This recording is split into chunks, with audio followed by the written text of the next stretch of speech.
তো বন্ধুরা, এতক্ষণ যে রিংটোনগুলো শুনছেন সেই সকল রিংটোনগুলো অর্থাৎ টিকটকে বা বিভিন্ন জায়গায় ভাইরাল হওয়া রিংটোনগুলো কীভাবে আপনি আপনার মোবাইলের মধ্যে সেভ করতে পারবেন সেটা নিয়ে আজকের এই ফুল ভিডিওটি থাকছে, তাই অবশ্যই আমাদের এই ভিডিওটি শেষ পর্যন্ত দেখবেন।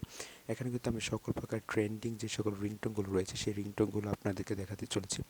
সো আপনারা জাস্ট অ্যাপসটি ইনস্টল কীভাবে করবেন সেটা আমি ভিডিও শেষে দেখাবো। অ্যাপটি ইনস্টল করার পর ওপেন করার পর এরকমভাবে ইন্টারফেস পাবেন। এখানে জাস্ট ক্লিক করবেন, ক্লিক করে যদি এই যে রিংটোনের মধ্যে ক্লিক করি তাহলে কিন্তু আমাদের রিংটোনের মধ্যে সেভ হয়ে যাবে।